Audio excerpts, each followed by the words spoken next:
Corações aqui, corações ali, sejam bem-vindos às conversas com corações aqui, corações ali, sejam bem-vindos às conversas com.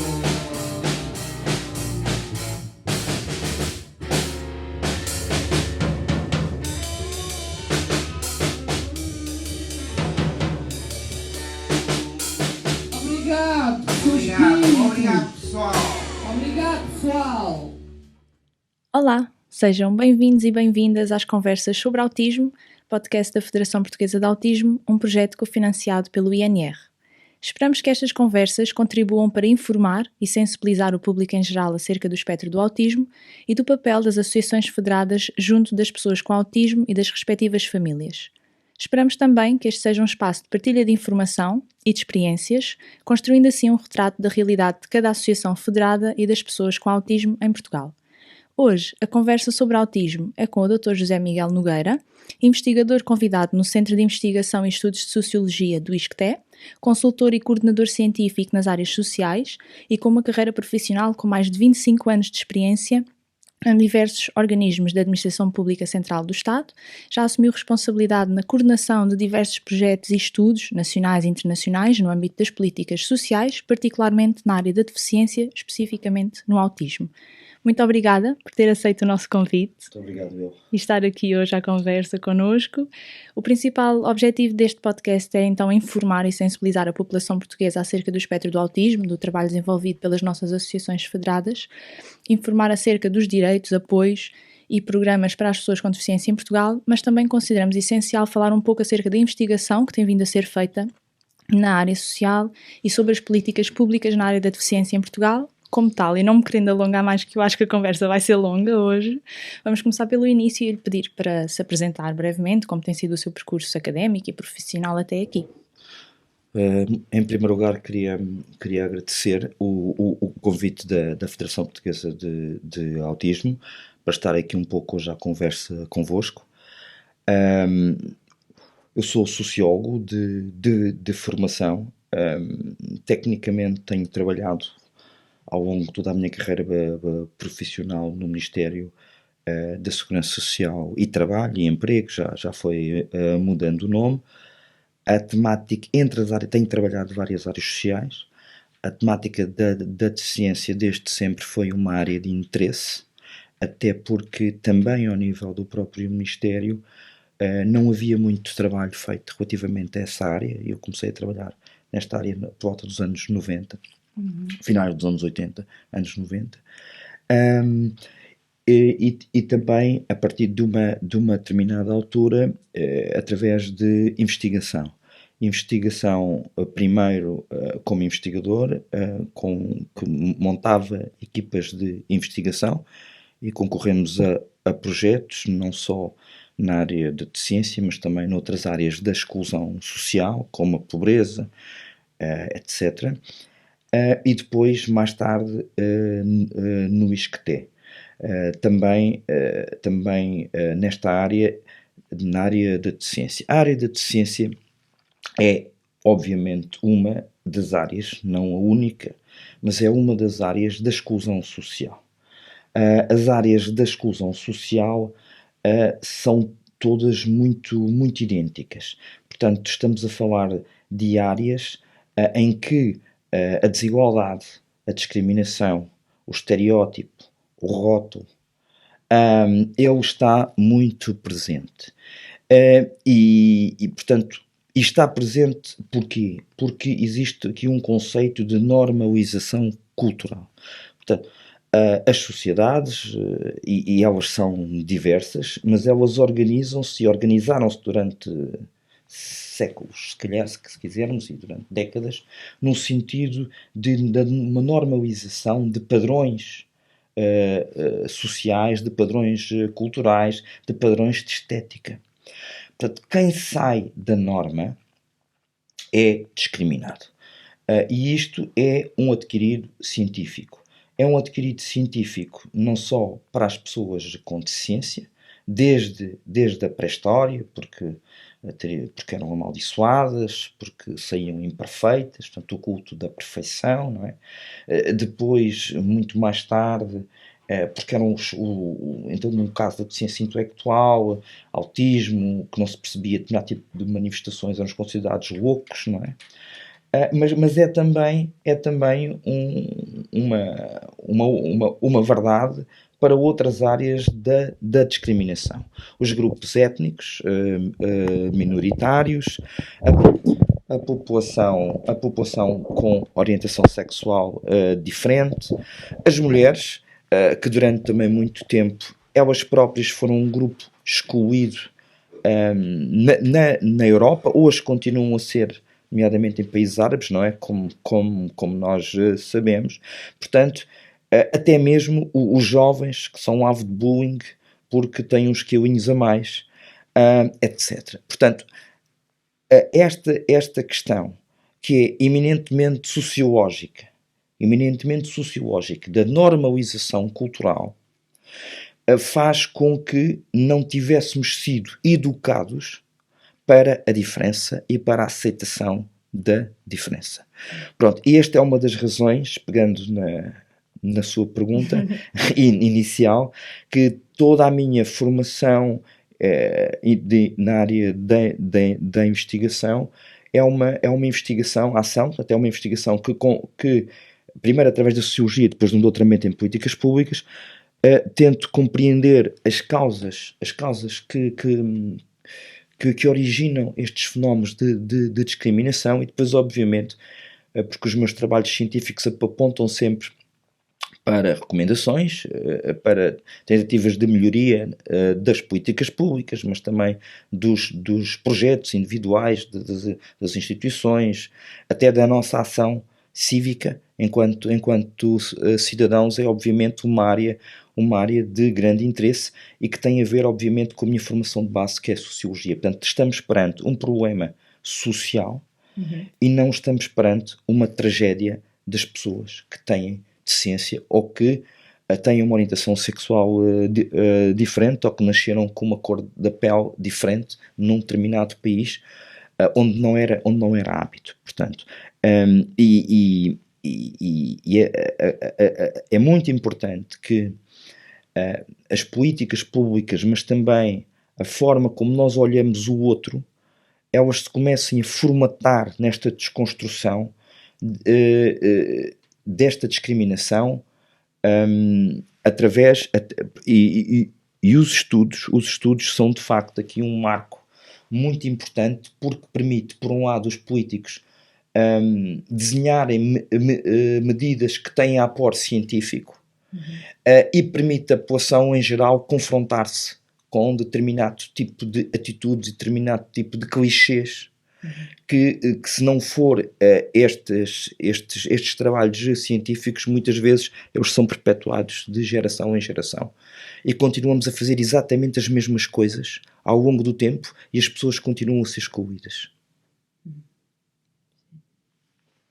E agora falando um bocadinho desses estudos particularmente, ou seja, referiu aqui a questão da sua tese de doutoramento, gostaria que falasse um bocadinho em que é que consistiu, que estudos é que envolveu essa tese de doutoramento e que outros estudos, sei que são vários, fiz a minha pesquisa e são vários os estudos que tem publicado e que tem desenvolvido, mas um ou outro que queira realçar, ou pelos seus resultados, ou pela sua importância. Deixo à vontade. Muito bem. Eu, enquanto sociólogo, a minha tese de doutoramento foi uma tese em políticas públicas, mas tentou fazer a ponte entre as políticas públicas e a área da sociologia. Portanto, o objetivo era compreender o impacto das políticas públicas no autismo, já que estamos a falar aqui de autismo. Pronto. Eu comecei por uma ideia que toda a gente começa, que é tentar mudar o mundo e tentar conhecer o mundo, e quis conhecer qual era o impacto da escola pública, qual era o impacto das medidas ativas de emprego, qual era o impacto da intervenção precoce, qual era o impacto das respostas sociais, como os CAUs, como os LARs, etc. Bom, mas foquei logo de início na qualidade de vida da família. Porquê? Porque a família é de facto o grupo social mais estrito que existe na sociedade. E para um sociólogo era um foco muito importante. Até porque está provado cientificamente que quando existe uma pessoa com deficiência e com autismo na família, há de facto um impacto multilateral em todos os seus membros. Depois percebi que era um disparate e não era uma tese, não eram várias teses de doutoramento, estudar o impacto disso tudo, e tive que escolher um tema. E o tema acabou por ser a intervenção precoce na infância, portanto, através da nova legislação que instituiu o Sistema Nacional de Intervenção Precoce. Portanto, o objetivo era muito simples, era perceber qual o impacto que essa medida de política teve na qualidade de vida das famílias de crianças e jovens com autismo que usufruíram dessa medida. E como é que isso foi feito? Foi feito com uma metodologia quantitativa e qualitativa em simultâneo. A quantitativa, usei informação com a devida autorização de um inquérito nacional que eu já tinha colaborado com o FPDA, através do IES, há uns anos atrás, que era um inquérito à qualidade de vida das famílias, e fui isolar os dados das famílias que tinham crianças dos 0 aos 6 anos, e com esses dados constituiu uma base de dados. E dividi as famílias em 2 grupos, um grupo de estudo e um grupo de controle. O grupo de estudo eram as famílias que tinham usufruído de apoio à intervenção precoce, e o grupo de controle eram as famílias que não tinham usufruído de apoio à intervenção precoce. E depois fui ver, em termos de qualidade de vida, mas também em termos de outras questões, como é que comparavam as respostas desses 2 grupos. E então, isto agora para chegar rapidamente aos resultados, para não estar aqui com mais questões científicas, mas pronto, para se perceber que o método científico tem também método, não é? Não é um olhar apenas de senso comum, não é? Pronto. Nas ciências sociais não existe rigor e não existe muito rigor, e depois ainda por cima fiz depois um conjunto de entrevistas e de focus group em que confrontei um conjunto de atores com os resultados que apurámos em termos quantitativos. Mas a qualidade de vida porquê? Porque a qualidade de vida, ao fim e ao cabo, é um conceito que toda a gente fala, mas que do ponto de vista científico ele é muito importante, porque ele representa o bem-estar de um cidadão ou de uma cidadã. Portanto, estamos a falar de 4 grandes dimensões, que é o bem-estar físico, não é? Portanto, as pessoas que estão saudáveis do ponto de vista físico, o bem-estar psicológico, que também é muito importante, o bem-estar material, porque todos nós também temos que ter dinheiro para comprar, obviamente, os nossos produtos e pagar as rendas da casa, essas coisas todas, e depois a questão do bem-estar social. E aqui no bem-estar social é uma questão muito importante, porque muitas vezes é esquecido quando se fala de qualidade de vida, quer das pessoas idosas, quer das pessoas com deficiência. Porque muitas vezes a qualidade de vida é se a pessoa é bem tratada, se a pessoa não tem feridas, se a pessoa é bem cuidada, pronto, se faz algumas atividades. Mas o bem-estar social implica também aqui a questão dos direitos, o usufruto dos direitos, o direito de escolher, o direito de ser, de estar, de participar, e o direito autónomo da pessoa. E isso é muito importante, porque nesta área muita gente fala do problema da autodeterminação, e com toda a razão, das pessoas com deficiência, mas as famílias que têm filhos autistas, e nós comprovamos isso no estudo, também têm problemas de autodeterminação. E porquê?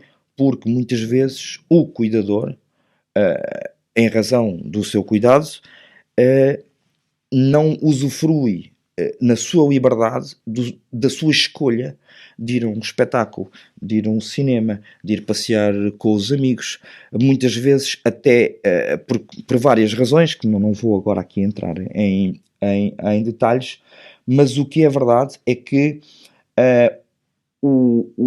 o cuidador é também muitas vezes privado da sua autodeterminação. E isto é um fator que está muito pouco estudado na sociedade. Os resultados que nós encontramos aqui na minha tese são resultados que obrigam o Sistema Nacional de Intervenção Precoce a fazer uma introspeção grande, porque nós descobrimos que existem falhas, existem lacunas muito graves na implementação do sistema. Eu não vou ter tempo para explicar essas coisas todas. A minha tese está disponível para download. Leiam apenas a introdução e a conclusão, que está lá tudo, e as recomendações, está lá tudo, mas de facto penso que foi um trabalho importante, porque quem quiser agora agarrar nesta medida de política, quem quiser melhorar, tem um contributo. Pode não ser apenas o melhor contributo, mas é um contributo para a melhoria do sistema. Relativamente a outros trabalhos que tenho feito, um que me deu muito gozo fazer aí enquanto técnico do Ministério foi um estudo ao emprego das pessoas com deficiência.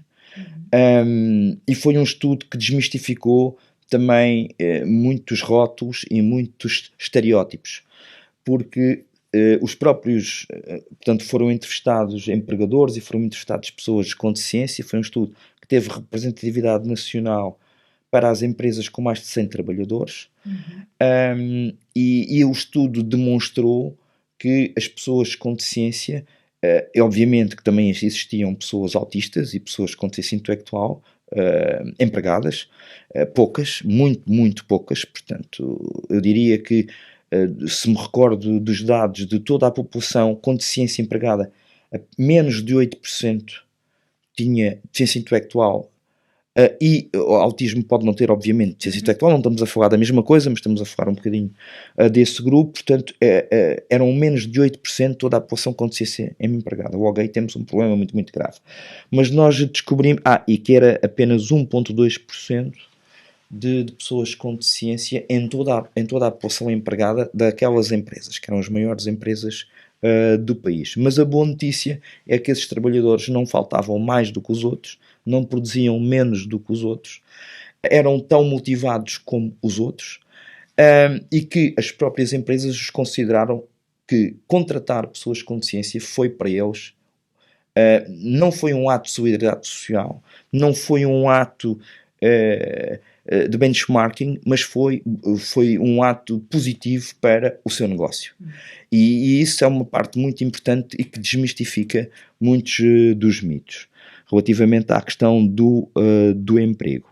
Agora, relativamente ao emprego na área do autismo, só para fecharmos este ponto, e da experiência que tenho e também de projetos que tenho colaborado, penso que ainda existe alguns degraus a subir nesta área. Quando nós pensamos num projeto de inclusão pelo emprego de pessoas com deficiência, mas aqui particularmente pessoas autistas, nós muitas vezes preocupamos muito em capacitar a pessoa, em preparar a pessoa. Portanto, ajudar a pessoa a fazer o currículo, ajudar a pessoa a preparar-se, como é que há de agir, como é que há de falar, e esquecemos muitas vezes que é tão importante como capacitar a pessoa, é importantíssima a capacitação do contexto. Portanto, é importantíssima a capacitação da própria empresa, porque aquilo que eu falei ao princípio, não é? Que nós fomos como que educados para a normalidade, essa constatação, ela está em todos os domínios da nossa sociedade, está também nas empresas, está nas autarquias, está em todo o lado, não é? Portanto, é necessário desconstruir. E para isso torna-se muito importante que o trabalho seja completo, ou seja, nós nunca podemos incluir alguém se os dois lados, portanto, quer o lado da pessoa, quer o lado do contexto onde a pessoa se quer incluir, se eles não estão preparados para essa inclusão. E o que tem acontecido, de facto, é situações de alguma frustração, porque algumas empresas não estavam minimamente preparadas para ter uma pessoa autista a trabalhar, independentemente das qualidades técnicas e muitas vezes da inteligência que as pessoas têm e que eram claramente uma mais-valia para essas empresas. Eu não me vou alongar muito sobre isso, também podíamos falar imenso, mas deixo aqui esta nota, que é uma nota importantíssima, que é trabalharmos o emprego das pessoas com autismo com sustentabilidade. Portanto, não apenas procurarmos incluir a pessoa, colocá-la no mercado de trabalho. O principal desafio passa pela manutenção do emprego, passa por saber o que é que acontece quando acaba um estágio, o que é que acontece quando acaba uma medida de apoio. Já estamos a preparar isso com a empresa. Fizemos formação com a empresa, fizemos formação com todos os atores da empresa. A empresa está preparada para a diversidade. E isto é muito importante. Mais algum que queira falar? Algum estudo? Bom, eu se calhar não sei se me ia perguntar isso no fim. Sim. Mas há um estudo que eu colaborei. Eu só posso falar sobre os dados que são públicos e que foram apresentados publicamente, que é o estudo da avaliação do impacto do modelo de apoio à vida independente, do Mavi em Portugal. Eu tive o privilégio de entregar a equipa do ISCTE, que fez a avaliação desse trabalho. A avaliação está concluída, penso que o relatório final irá ser apresentado muito em breve. Penso que no final de junho, mas ainda não tenho confirmação de datas. Mas foi um trabalho, de facto, que me deu muito gozo profissional a fazer, porque se tentou avaliar uma medida de política destinada às pessoas com deficiência, abrangendo praticamente o universo dos destinatários dessa medida. Ou seja, foi um trabalho colaborativo fantástico. O ISCTE trabalhou com grande proximidade com os centros de apoio à vida independente, são os CAVIs. Existem 35, salvo erro, posso estar a dizer com um disparate, mas devem ser 35, se não forem, peço desculpa, no território nacional, que eu não tenho aqui notas sobre isso. Mas trabalhámos com os centros, desenhámos um inquérito completamente confidencial e online, adaptado portanto, o teor das perguntas em termos de acessibilidade e tudo mais. Portanto, o inquérito passou por todos os CAVIs, recolhemos contributos de toda a gente, e era um inquérito bastante extenso, mas o entusiasmo foi tão grande que nós conseguimos praticamente o universo de respostas. Portanto, dos 800 e qualquer coisa destinatários que havia naquela altura, não é? Na altura que nós fizemos o estudo, salvo erro, 700 e muitas pessoas responderam ao inquérito. Com uma nuance, é que quem não tinha capacidade para responder, não tinha capacidade intelectual para responder, não respondia. Ou seja, não era a mãe, não era o pai, não era o assistente pessoal que respondia pela pessoa. Portanto, nós temos separadas as respostas dos destinatários. Temos também, obviamente, respostas de vários stakeholders, os assistentes pessoais. Temos também as respostas das famílias. Também se estudou o impacto da medida na família. Temos, obviamente, também dos profissionais dos CAVIs. E esta medida foi um trabalho que me deu muito gozo fazer, porque é uma medida nova, que é uma medida que está em linha com os princípios da Convenção sobre os direitos das pessoas com deficiência. Portanto, ela é desenhada com base naquilo que é a vontade, o desejo, o sonho da pessoa, e o assistente pessoal é aquele que ajuda a pessoa a concretizar esses desenhos. Portanto, estamos a falar de uma medida que a abordagem da medida é centrada na pessoa. Portanto, os planos individuais de assistência pessoal, eles são todos diferentes. Todos diferentes. Porquê? Porque cada pessoa é diferente, cada pessoa tem necessidades diferentes. Portanto, haviam pessoas que estavam a ser apoiadas para voltar à universidade, haviam pessoas que estavam a ser apoiadas para voltar ao emprego, haviam pessoas que estavam a ser apoiadas no emprego, haviam pessoas que estavam a ser apoiadas na formação profissional, havia pessoas que estavam fechadas em casa durante anos. Estamos a falar de pessoas autistas que os pais não conseguiam sair com eles à rua e que agora têm um projeto de vida na comunidade. E o sucesso desta medida de política, e o sucesso que é conhecido e que já foi apresentado publicamente, é um sucesso que me deixa de facto particularmente satisfeito, não só enquanto sociólogo, enquanto investigador, mas também enquanto ativista, como a Cláudia sabe. Já tive responsabilidades, quer na Federação Portuguesa de Autismo, quer noutras organizações ligadas à deficiência. Pronto.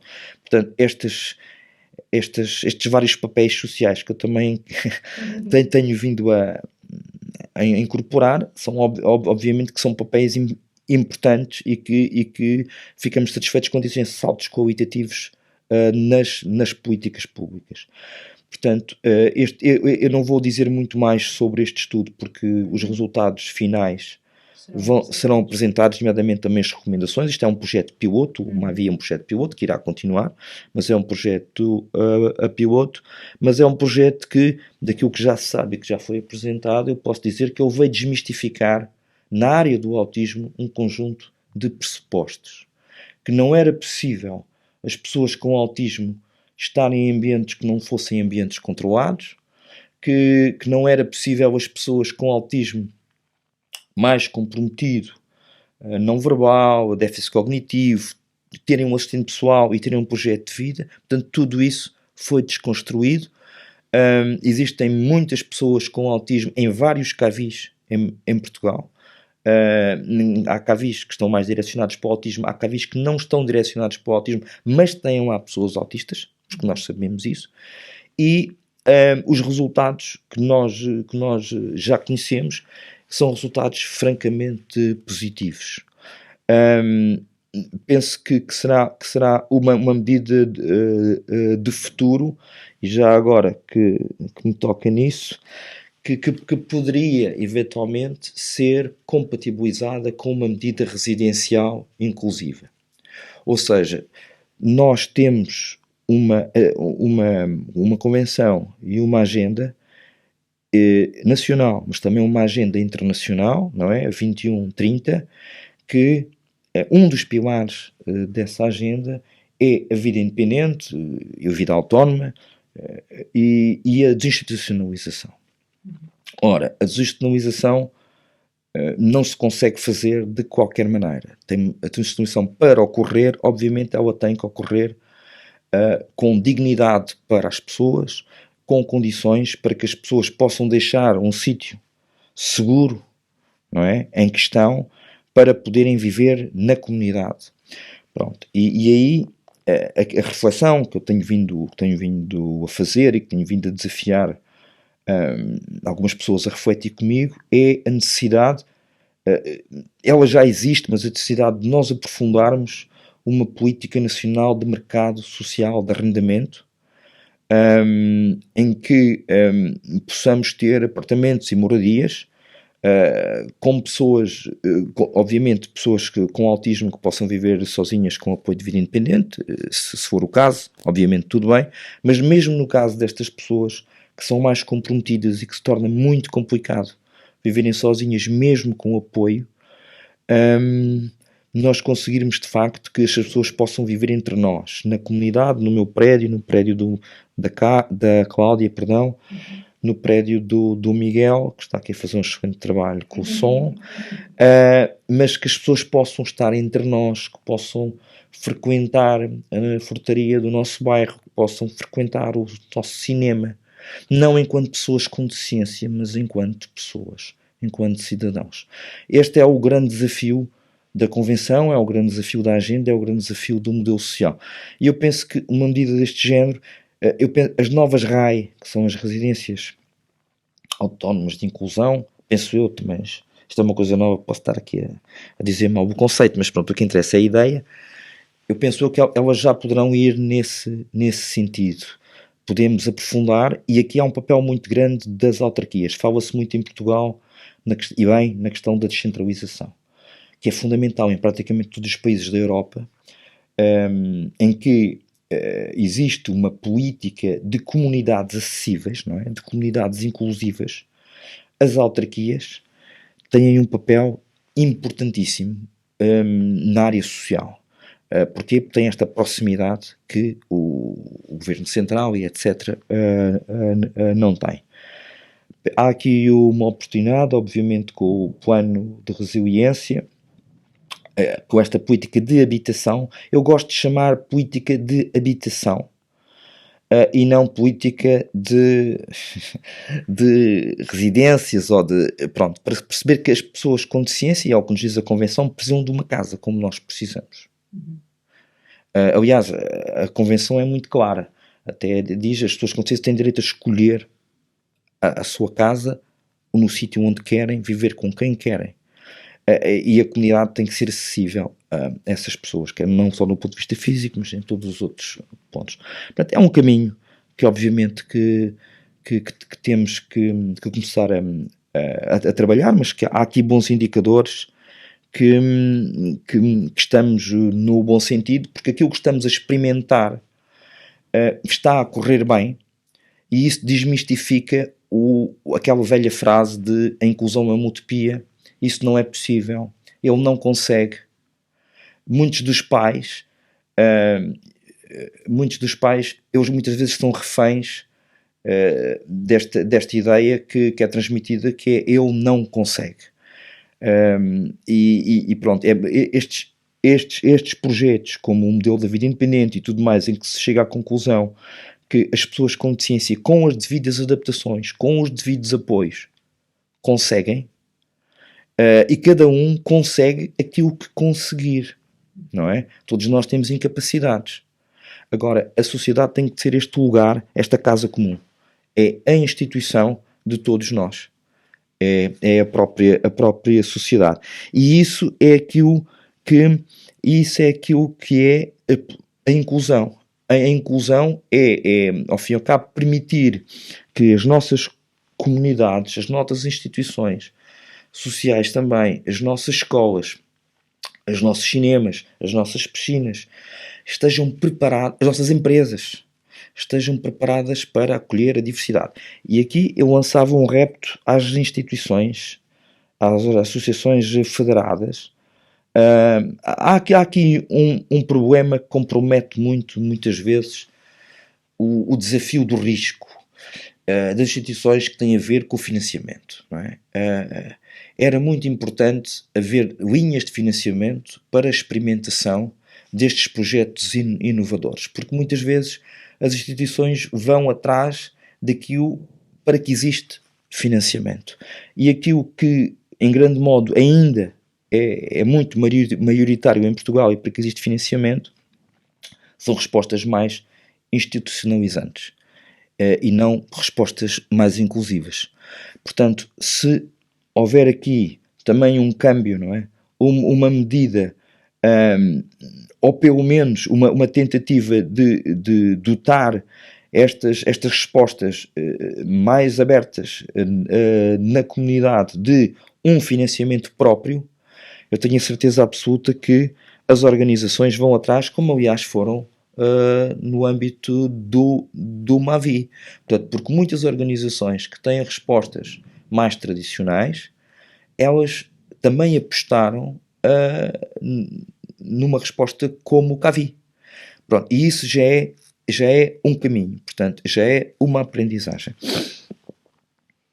E aqui, voltando aqui um bocadinho atrás, esta questão do impacto. Para quem nos ouve, o que é isto de avaliarmos o impacto de um projeto ou de uma medida pública e porque é que é importante fazer esta avaliação? Bom, eu penso que qualquer estratégia, qualquer projeto, qualquer medida, ela tem necessariamente, ou deve necessariamente, que ser avaliada, porque senão nós não sabemos. Nós não sabemos se ela está a resultar, nós não sabemos se ela está a resultar sequer para aquilo que foi pensada, nós não sabemos se ela está abaixo daquilo que foi o previsto, nós não sabemos, por outro lado, se ela está a superar aquilo que foi previsto. A avaliação de impacto é uma avaliação que eu tenho vindo a trabalhar nos últimos anos, não só na área da deficiência, mas também na área da deficiência, que exatamente ela procura medir o impacto de um determinado projeto, de uma determinada medida de política pública na vida dos seus destinatários ou dos stakeholders. Pronto, eu vou-lhe dar um exemplo. Nós, voltando ao estudo do Mavi, nós fizemos um esquema com base na teoria da mudança, que é uma teoria que nós temos utilizado muito para medir o impacto. E o esquema é muito simples. O esquema tem a primeira parte, que é a teoria do programa, ou seja, em teoria, o que é que esta medida procura fazer? Qual é o objetivo quando uma associação promove um projeto, promove uma resposta, para não ser só medidas de política pública, porque isto aplica-se a tudo. Então, qual é o objetivo que eu quero atingir com isto? Eu ponho lá os objetivos todos. E depois vou começando a perceber qual é o grau de mudança que, quando os destinatários tiveram acesso àquele projeto, aconteceu na vida deles. Isto para ser o mais simples possível, que isto tem um conjunto de coisas técnicas que não merece a pena estar agora a referir. Portanto, a ideia aqui é perceber, portanto, aquele projeto chama-se de investigação a variável independente, ou aquela medida. Ou seja, quando eu desenhei aquela medida, seja para uma associação, seja para o que for, eu tinha este objetivo, eu queria atingir este objetivo. Portanto, eu quero saber quando o projeto acabou, se eu consegui atingir os objetivos de partida e qual é o impacto que isso teve na vida das pessoas aos quais se destinava esse projeto, nas suas famílias, mas também na comunidade. Portanto, há vários tipos de impacto. Há impactos diretos, há impactos indiretos. Agora, o que é fundamental é nós... não é nós estarmos sempre a avaliar, é nós periodicamente, com algum rigor, nós avaliarmos as medidas de política, porque nós temos que perceber se de facto a medida está a corresponder às expectativas ou não, porque senão continuamos a investir recursos em medidas que de facto não estão a corresponder às expectativas. Pronto, eu, e na minha tese de doutoramento, foi um bocadinho isso. Eu não fiz avaliação de impacto, mas não precisava de fazer avaliação de impacto, fiz uma avaliação de resultados, mas de facto a medida não estava a corresponder às expectativas daquilo que era o seu desenho inicial, mas também que era as necessidades das próprias famílias relativamente à intervenção precoce na área do autismo. E participou também no desenho e implementação da prestação social de inclusão, que é um tema que daria para um episódio por si. Quer-nos falar um bocadinho de como foi participar nessa iniciativa e como tem sido ver os resultados? Muito bem. A prestação social de inclusão ainda não se chamava assim, ao princípio chamava-se prestação única. Já há largos anos que era uma tentativa de se tentar reformar um conjunto, uma panóplia que existia de prestações sociais na área da deficiência. Porque o Estado foi criando prestações atrás de prestações, pronto, e depois também sem a devida avaliação, e havia alguma sobreposição em relação a prestações e também não se conhecia bem qual era o impacto. Portanto, houve uma tentativa, penso eu, nos anos de 2008, 2009, de se tentar estudar uma prestação que praticamente englobasse as outras prestações todas e que tivesse como objetivo adequar aquilo que as pessoas necessitam àquilo que o Estado consegue dar, não é? Pronto, e que fosse uma prestação que seguisse um bocadinho aquilo que é o ciclo de vida da pessoa, não é? Portanto, a pessoa nasce, tem uma questão, tem uma deficiência, tem uma questão de género, e o apoio começar a ser dado desde o início, e isso era uma medida um bocadinho quase intergeracional, que vai acompanhando a pessoa ao nível do ciclo de vida. Isso não foi possível fazer nessa altura. Quando eu trabalhei em políticas públicas entre 2015 e 2017, sim, estive num grupo de trabalho e colaborei ativamente, porque em Portugal depois havia outro problema, que era muitas das pessoas com deficiência tinham receio de ter um emprego e ficar desempregadas porque perdiam o acesso à prestação. Portanto, o objetivo era não só melhorar as condições das prestações que existiam em termos materiais, mas era também dar aqui um sinal que as pessoas com deficiência são importantes para o mercado de trabalho. Portanto, elas são cidadãos que nós não podemos dispensar. Têm qualidades como todas as outras. Portanto, era importante que as pessoas com deficiência, que o Estado reconhecesse que, por culpa nossa, da sociedade, não é só do Estado, da sociedade, e não é só em Portugal, as pessoas com deficiência têm desvantagens relativamente a outros grupos. Isso é claro, e podemos ver em todos os indicadores, portanto, desde o emprego, ao desemprego, ao rendimento, etc, etc. Portanto, o Estado decidiu que era importante continuar a compensar as pessoas, mas incentivá-las ao emprego. Ou seja, ela pode ter um determinado emprego, mas não perde o direito à prestação, até um determinado montante. Então, e foi-se um pouco além, porque para as pessoas com mais de 80% de incapacidade, independentemente do salário que possam usufruir, elas receberão a prestação. Estamos a falar aqui do valor base, e depois tem aqui a prestação, tem aqui várias componentes. Isto é tudo muito técnico e... Já tivemos um episódio só sobre... Ah, é? Sim, pronto, então já sabem. Pronto, mas a questão do valor base... quem tenha mais que 80% de incapacidade recebe o valor base, mesmo que ofira um salário de 5 mil euros, ou 10 mil euros, ou 15 mil euros, portanto não perde. Até é chamada componente de cidadania. Eu pessoalmente não sou favorável ao sistema de avaliação da deficiência em Portugal, já que me pergunta por estudos.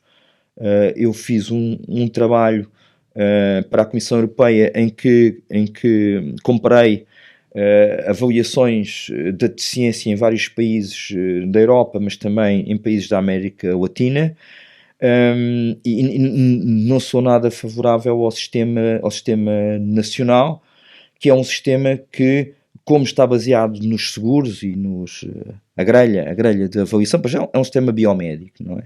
Não é um sistema biopsicossocial, é um sistema biomédico, que carece, obviamente, de uma grande revisão. E depois é um sistema que penaliza muito as pessoas autistas, porque, como era um sistema que estava muito baseado nos acidentes de trabalho, portanto, é um sistema que é mais favorável, traz mais benefícios para as pessoas com deficiência, que era expectável que estivessem no mercado de trabalho. Portanto, uma pessoa está no mercado de trabalho, pronto, há uma explosão, pode ficar cega, pode ficar surda, pode ficar amputada, pode ficar... Pronto. E nessas situações o sistema funciona bem. Agora, para as pessoas com deficiência intelectual e autismo, porque o sistema já é antigo, não é? A grelha é muito antiga, porventura não estava preparado, porque se calhar pensava-se que essas pessoas não estariam no mercado de trabalho. Portanto, para uma pessoa, mesmo um autista, eu não gosto da palavra severo, mas pronto, mas para que se perceba, para um autista muito comprometido, com déficit cognitivo, não verbal, consiga atingir os 80%, já nem estamos a falar de patamares acima, é complicado. Não quer dizer que não consigam, mas é muito complicado com esta grelha. Mas eu penso que o maior problema da grelha nem é esse, é a forma como ela está montada, porque ela está montada através de um modelo médico de avaliação da deficiência, que deveríamos refletir e deveríamos alterar para um modelo mais compatível com aquilo que conhecemos hoje, relativamente à avaliação da deficiência. E com com base na investigação e nos novos paradigmas de ação, como é que, talvez esta pergunta seja difícil, mas como é que vê o futuro das políticas públicas e das respostas sociais em Portugal, neste caso? Olha, eu há bocadinho já falei um pouco nisso. Eu penso que essa pergunta não é difícil, mas é uma pergunta muito desafiante. Eu acho que todos os que, de alguma forma, temos a ver com isto, não é? Sejam os decisores políticos, sejam os académicos, sejam as associações, seja a própria federação, nós temos que nos situar no século em que estamos, temos que olhar para a Convenção e para agora a nova agenda europeia, que faz todo o sentido, como uma bíblia de ação. Uma vez perguntaram-me, numa conferência em Brasília, foi em Brasília, mas por acaso eu até estava aqui a confundir, porque foi em Brasília, mas foi um senhor da América Latina, acho que era da delegação argentina, que me perguntou como é que se sabia se uma política pública era amiga ou não da inclusão. Ou se estavam no caminho certo quando estavam a desenhar uma política pública. E aquilo que eu respondi na altura foi desta forma, que é, se a política estiver de acordo com os princípios e com o articulado da Convenção, então ela é amiga da inclusão, é amiga da cidadania, é amiga dos direitos humanos. E eu acho que nós temos que fazer um esforço muito grande, todos em conjunto, porque eu sei que nós estamos muito habituados a um determinado registro de respostas. Para evoluirmos um pouco, eu penso que o Mavi pode ser aqui uma janela de oportunidade, nomeadamente para uma medida que foi revista, mas penso que pode ir muito mais além, que é o SCACI. Portanto, nós tínhamos em Portugal uma rede, que é a rede dos Centros de Atividades Ocupacionais, os CAOs, e há pouco tempo houve uma revisão para, em termos de nome, e penso eu que se tentará fazer uma coisa diferente para os centros de inclusão. E o nome eu não sei, mas sei que já olhei atentamente para a portaria que estabeleceu essa resposta. Portanto, é a resposta que vem substituir os CAOs. E eu penso que não se foi tão além como era suposto. Nós podemos e devemos rever as respostas que temos, não é agora acabar com as respostas que temos, mas devemos rever as respostas que temos e torná-las cada vez mais amigas de uma abordagem centrada na pessoa. Esse é o verdadeiro utópico aqui. É o verdadeiro utópico.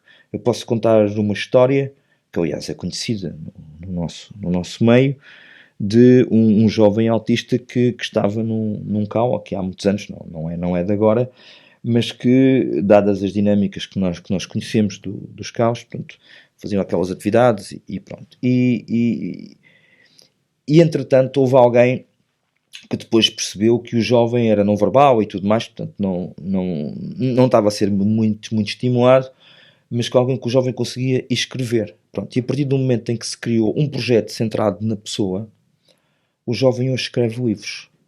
Pronto, mas isto não é nenhum milagre. Existem imensas situações destas e que nos devem fazer refletir sobre como é que nós podemos melhorar a reformulação das nossas respostas sociais, partindo desta abordagem da Convenção e das respostas centradas nas pessoas. E isto para mim de facto é um ponto muito assente. Todas as respostas que visam fechar pessoas com deficiência com pessoas com deficiência, elas devem ser repensadas. Sejam as escolas especiais. Eu perguntava, escolas especiais para quê? Para quê? Porque a sociedade não é só composta por pessoas com deficiência. Todos os estudos científicos que eu conheço dizem-nos que, independentemente do muito, que nem vou entrar por aí, do que havia a melhorar na escola pública, inclusive a portuguesa, e noutras, não é só na nossa, mas o desenvolvimento de um jovem com deficiência ao lado de um jovem sem deficiência é incomparavelmente superior do que se tiver só jovens com deficiência. Até porque a escola também todos nós passamos pela escola. Todos nós desenvolvemos na escola. A escola é muito mais do que um lugar de aprendizagem académica. É um lugar de socialização, é um lugar de crescimento, é um lugar do eu, onde fazemos amigos, onde fazemos contactos. E nós aprendemos muito mais, e Max Weber ensina-nos isto, puxando aqui a sociologia, com a interação entre nós do que propriamente aprendemos nos livros e com a aprendizagem. E isso são aprendizagens que nós levamos para a vida. Portanto, todas as respostas que sejam fechadas são respostas que têm que ser repensadas. São respostas que ajudam a não combater o rótulo, o estigma e tudo mais. Portanto, nós temos que abrir. Há aquela dificuldade que é, então, e quem é que tem capacidade para abrir a comunidade?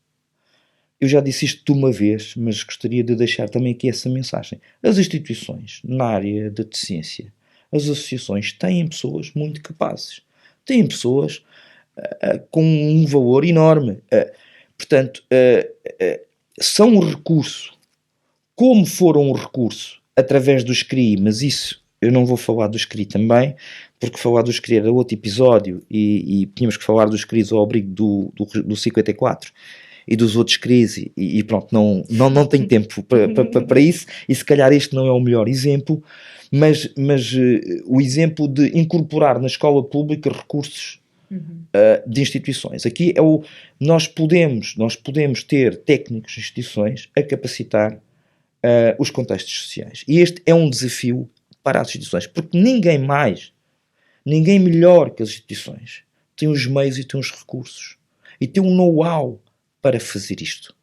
Basta abrir as portas e começar a trabalhar também um pouco mais para fora. Mas isto envolve, mas isto cá está, é um desafio que não é só das instituições, é um desafio coletivo, é um desafio da sociedade em geral, é um desafio das medidas de política pública, do financiamento, mas é um desafio que tem que nos comprometer um bocadinho a todos, porque em Portugal nós gostamos muito de falar de inclusão, mas muito poucas pessoas sabem o verdadeiro alcance da palavra inclusão. Inclusão é uma sociedade que portanto, já falámos nisto, não é? Que é aberta à diferença. Portanto, quando nós temos apenas respostas, apenas, se quiser, colónias de férias, apenas dirigidas a pessoas com deficiência, nós não temos. Isto não é de facto inclusão. Não é de facto inclusão. Agora, as famílias precisam de respostas. É verdade. As famílias vivem num sofrimento atroz, que nós sabemos isto na área do autismo, e eu posso dizer isto, ainda não disse aqui, mas quem me conhece também sabe, eu também sou pai de um jovem com autismo, portanto eu estou perfeitamente à vontade para dizer isto, mas as famílias têm aquela grande preocupação que é o que é que vai acontecer quando eu já não estiver cá, e agarram-se às respostas que existem. Mas eu acho que também aqui temos que trabalhar também com as famílias no sentido de perceber que essas respostas que existem podem ser melhoradas e podem ser respostas que promovam muito mais a cidadania dos seus filhos e, sobretudo, que os possam tornar mais felizes. E antes que me faça outra pergunta, eu vou contar aqui uma história que é verdadeira. Convidaram-me aqui há uns anos para eu ir a uma organização, não é da área do autismo, portanto não há problema nenhum, obviamente que não vou dizer qual é, uma organização grande, na área da deficiência em geral, mas obviamente que agregava também pessoas com autismo, deficiência intelectual, etc, e convidaram-me para fazer uma palestra sobre direitos humanos e deficiência, pronto. E eu fiquei muito gratificado, porque eu não estava à espera, levava um PowerPoint, e e a apresentar a Convenção e a desmistificar o que é que a Convenção nos interpelava enquanto sociedade, enquanto pensadores, enquanto académicos, enquanto associações, enquanto pessoas, né? Porque muitas vezes a inclusão também se faz de ajuda entre pessoas. E fiquei muito, muito satisfeito porque a sala tinha muitos miúdos, muitos jovens. Os miúdos, peço imensa desculpa por este termo, é um termo que eu não gosto. Tinha muitos jovens, não gosto por causa da infantilização do adulto, já aqui, pronto, que é recorrente na deficiência, portanto retiro exatamente aquilo que disse, mas pronto, como já tenho 50 e tais, pronto, para mim eram miúdos, independentemente de terem deficiência ou não terem deficiência, eram miúdos. Mas pronto, isto para dizer que foi muito interessante, porque entretanto eu percebi que tinha ali uma plateia de jovens com deficiência, e eles estavam muito interessados nos seus direitos. Muito interessados nos seus direitos. E eu deixei logo o PowerPoint de lado, e então fomos conversando. Portanto, foi uma conversa. E da conversa, e estamos a falar de jovens que frequentavam respostas sociais em instituição. Então, e eles perguntavam, a primeira pergunta que me fizeram foi, eu gostava muito de ter a minha casinha. Tenho ou não direito a ter a minha casinha? E obviamente que a minha resposta foi sim, e como estávamos a falar da Convenção, portanto fui explicar o que é que a Convenção dizia sobre isso. Tinha direito a ter a casinha, obviamente que se eu direito a ter, entre aspas, não é? Ao lugar, pronto, mas ter uma resposta residencial que eu pudesse chamar sua, ser dele, se ele quisesse viver com outro jovem, era uma escolha dele. Portanto, tinha direito a escolher e a sociedade tinha direito a apoiá-lo, ou tinha o dever, desculpem, tinha o dever de o apoiar. Portanto, se ele não conseguisse resolver sozinho, tinha o dever de lhe arranjar um assistente pessoal, ou um serviço comunitário que lhe pudesse apoiar, seja com refeições, seja com aquilo que for. Portanto, já existe. Portanto, cá estão os projetos centrados na própria pessoa. Portanto, obviamente que sim. E depois a segunda pergunta foi, novamente, de um rapaz, mas as raparigas também fizeram, que diziam-lhe que ele não era bom ele ter relações sexuais e ele queria saber se tinha direito a ter relações sexuais. E obviamente que a minha resposta também, baseado na Convenção, e tudo isto que eu tenho vindo aqui a dizer neste programa não são opiniões próprias, não é? São reflexões baseadas na Convenção e na agenda europeia, ou seja, elas estão ancoradas em dois documentos que são documentos que nos devem orientar, não devem só para serem moldurados ou para falar em conferências. E então, eu na altura também disse que sim, que obviamente que tinha todo o direito a ter a sua vida sexual ativa com responsabilidade como qualquer um de nós. E que nós também, enquanto sociedade, enquanto organizações, enquanto o podíamos apoiar em ter uma vida sexual saudável, ativa e irresponsável. Mas, depois disso, mas mais do que isso, tinha direito também a ter uma vida afetiva. E aí foi muito interessante e pronto, eu quis contar isto porque eu fiquei muito, muito impressionado, porque vieram umas lágrimas aos olhos, porque os miúdos levantaram-se, os miúdos, lá estou outra vez, mas eles são mais novos que eu, e as miúdas, e começaram a bater palmas. E aquilo começou a enfurecer um bocadinho esta conversa. Pronto, e depois, entretanto, descobri algumas situações que não posso contar aqui em público, relativamente a questões de trabalho que não estava a ser remunerado, questões do género, mas através das perguntas que me foram, porque há muito esta ideia do, ele já está entretido, não é?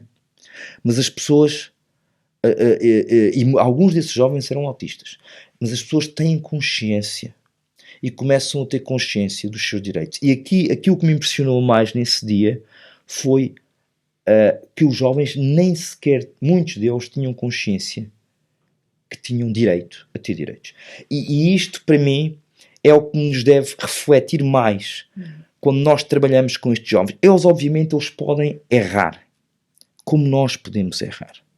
Nós queremos protegê-los, mas nós, ao protegê-los, nós estamos a retirar o direito de errar, a retirar o direito de decidir, a retirar o direito de escolher, a retirar o direito de ser eu. Em Bruxelas ouvi uma coisa exatamente igual. Uma cega que tinha casado com um senhor que tinha deficiência intelectual, que estavam à minha frente. Portanto, isto são todos testemunhos em primeira pessoa, portanto não iam a lado nenhum, portanto passaram-se comigo. E, aliás, numa grande conferência da Inclusion Europe, que acho que a Federação devia seguir o trabalho da Inclusion Europe, com certeza que segue, mas que tem feito aqui um trabalho muito, muito interessante na promoção, mais na área da deficiência intelectual do que propriamente do autismo, como sabe, mas tem feito um trabalho muito interessante. E então, o que é engraçado é, isto foi um projeto de desinstitucionalização na Roménia, e já estamos a falar de há muitos anos atrás, estamos a falar pelo menos há 15 anos atrás. E a senhora disse, eu no ar, era uma senhora cega, eu no ar não escolhia a que horas acordava, não escolhia o que era o meu pequeno almoço, não escolhia o que ia fazer de manhã, havia sempre uma atividade previamente escolhida para mim, não escolhia o que ia almoçar, nem a que horas ia almoçar, não tinha dinheiro, não tinha, hoje, e depois ela diz, não tinha dinheiro, depois para e diz, hoje tenho estas calças de ganga. Fui eu que as comprei, com o meu dinheiro. Fui eu que as escolhi, estas e não outras. Eu não vejo, mas gosto de escolher. E o meu marido escolheu. Não podíamos ter relacionamentos sexuais. Hoje somos casados. Temos a nossa casa. O meu marido tem deficiência intelectual. Tem um emprego. Eu tenho um emprego. Vivemos do nosso dinheiro. Obviamente houve aqui um apoio do município e de um plano que ajudou, cá está, um projeto piloto que ajudou a desinstitucionalizar um conjunto de pessoas. Mas repare, todos estes clichês que se vão rompendo. Um cego casar com uma pessoa com deficiência intelectual. O que é que vai acontecer? Temos filhos. Esqueci-me de dizer isso. Os nossos filhos não têm deficiência. E isto é arrepiante. Eu na altura era um jovem, ainda sou, não é? Mas naquela altura não, era um jovem e ainda estava muito formatado. Isto foi antes da convenção, penso eu, sim, eu ainda estava muito formatado nestas respostas mais tradicionais. E foi a partir daí que já ia lendo umas coisas e já havia, porque as experiências de vida independente já se iam acontecendo na Europa até há bastante tempo, mas cá está, as pessoas com autismo, elas não eram, não havia muito, era mais de pessoas com deficiência motora, neuromotora, essencialmente muito mais por aí.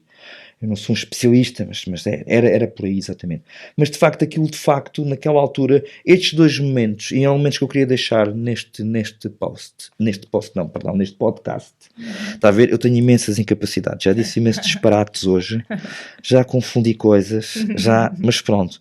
Mas eu acho que Fernando Pessoa dizia uma coisa muito interessante, que é... não existe normalidade não existe porque nós somos únicos. Nós somos únicos. E somos únicos nas nossas perfeições e nas nossas imperfeições. E aquilo que tem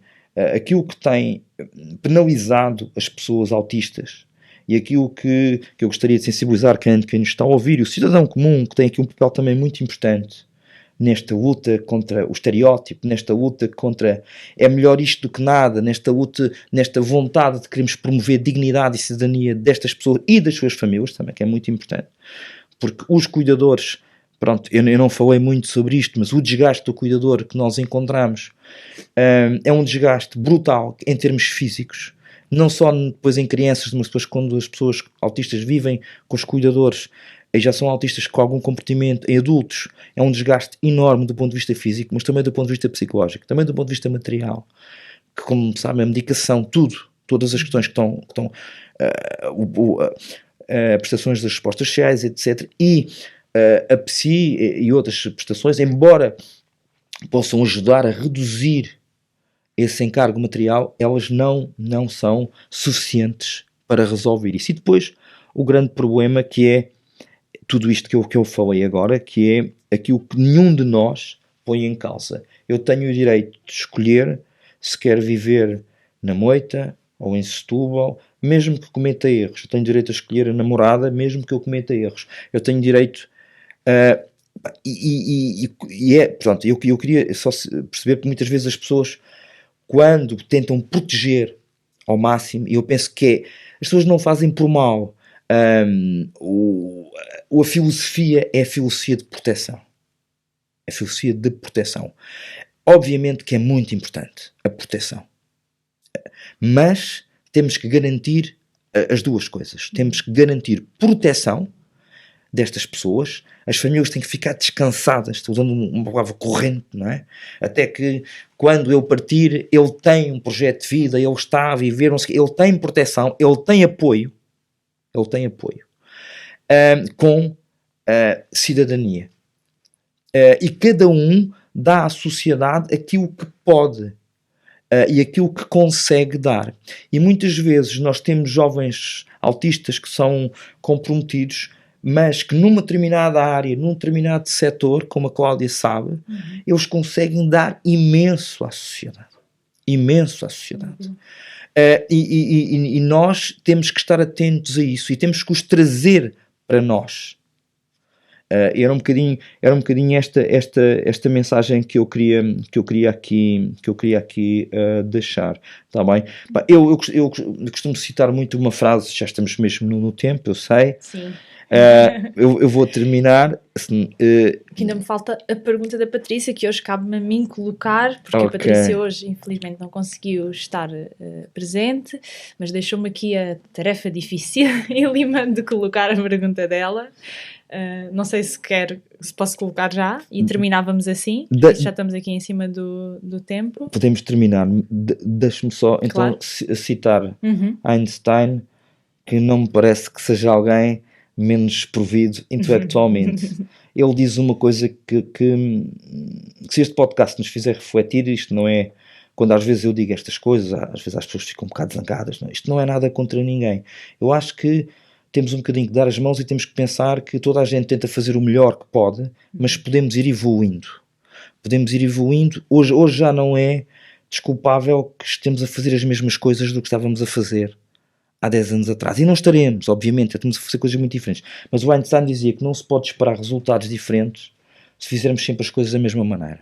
Era um bocadinho para fechar aqui esta caixa de alertar para a necessidade da mudança que vamos ter que ir construindo enquanto comunidade e que os vários players, as organizações, a academia, as políticas, etc. E depois também dizer que muitas vezes as pessoas dizem, mas para que é que eu vou fazer se eu sou pequenino? Eu sou apenas uma associação, eu sou apenas uma família, eu sou apenas um grupo de escoteiros, eu sou apenas que impacto é que eu posso ter? Bom, e eu aí citava, agora não me pergunto quem é a frase, que eu não sei, mas é uma frase que eu gosto muito, que é: nós não temos nas nossas mãos a possibilidade de resolver todos os problemas do mundo, mas perante esses problemas, todos que existem, temos as nossas mãos. Ou seja, nós à nossa escala, nós podemos fazer essa diferença. À nossa escala, nós podemos fazer essa mudança. Pronto, era só isso que eu queria dizer. Então agora chegou o momento da pergunta da Patrícia, que hoje sou eu que coloco. Qual é o seu grande objetivo ou sonho na vida? Olha, a Patrícia fez aí a pergunta mais difícil. Como sempre. Mantenha... É constante a Patrícia nas suas perguntas. Eu já estou a meio, não é? Já estou um bocadinho a mais de meio, não é? Mas pronto, eu acho que já evolui. Não sei se para melhor ou se para pior, mas já evolui muito enquanto ser humano, não é? Eu acho que todo o ser humano tem um objetivo de ser feliz e tem um objetivo, isto é uma provocação ali ao Miguel que está com o som, tem um objetivo de deixar o mundo um bocadinho melhor do que o encontrou. Isto também é uma frase, os clichês. Mas pronto, eu detesto clichês, mas há clichês que fazem sentido e que encaixam aqui bem. Portanto, o meu objetivo é sentir-me realizado, trabalhar naquilo que gosto e graças a Deus isso tem acontecido. Eu tenho trabalhado naquilo que gosto, tenho procurado ajudar os outros, tenho sido às vezes intransigente com determinado tipo de situações que possam ferir os direitos humanos, ou que eu acho que é possível abanar um bocadinho as pessoas e abanar as coisas, mas eu acho que é no bom sentido, é no sentido também de colocar as pessoas um pouco a refletir. O meu sonho é ter saúde, não é? Que a minha família tenha saúde. Há pouco eu disse, eu tenho um jovem também, um filho, um filho autista. Eu tenho um filho sem ser autista. São 2 filhos, cada um tem gostos diferentes, cada um tem objetivos com certeza de vida diferentes, mas também o meu objetivo é que eles possam ter um lugar nesta sociedade, qualquer um dos 2.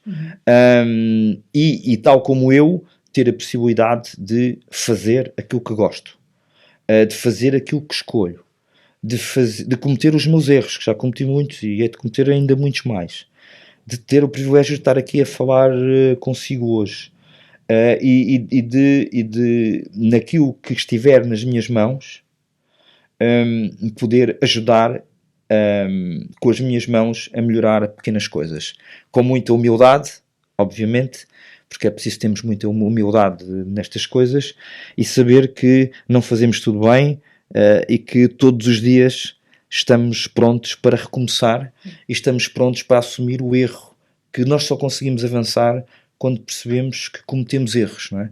E isso a nossa sociedade, eu ouvia isto não sei se foi o Júlio Machado de Vaz que disse, mas a nossa sociedade, contrariamente a outras sociedades nórdicas e tudo mais, é uma sociedade que penaliza muito o erro. E as pessoas assustam-se muito com o erro. A nível profissional, mesmo a nível pessoal, aponta-se muito o dedo ao erro. Pois as pessoas têm muita dificuldade em usarem o erro como uma etapa de crescimento.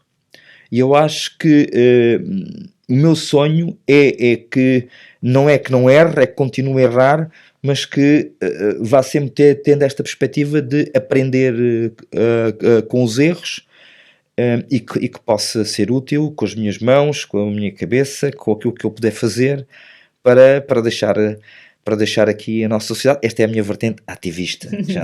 E o sonho é que faça sempre um trabalho competente nas minhas áreas de trabalho, mas se não fizer, é o tal erro que depois tem que ser melhorado. Claro. E fez o melhor que pôde, lá está, com os recursos que tinha. E fiz o melhor que é pude, exatamente. Dr. José Miguel, muito obrigada. Foi ótimo poder conversar consigo. Acho que vamos aprender todos muito ao ouvir esta conversa. Muito obrigada. Para quem nos está a ouvir, se gostaram desta conversa, partilhem nas vossas redes sociais para chegarmos ainda a mais pessoas. Deem-nos o vosso feedback, é muito importante para nós. Podem fazê-lo através das nossas redes sociais, Facebook, Instagram, YouTube. Ativem o sininho no Spotify e no YouTube para receberem as notificações sempre que sair um novo episódio. E claro, visitem o nosso site, subscrevam a nossa newsletter para se manterem a par das notícias da Federação e das nossas associações federadas. Muito obrigada, encontramos-nos na próxima conversa sobre autismo. Corações aqui, corações ali, sejam bem-vindos às conversas corações aqui, corações ali, sejam bem-vindos às conversas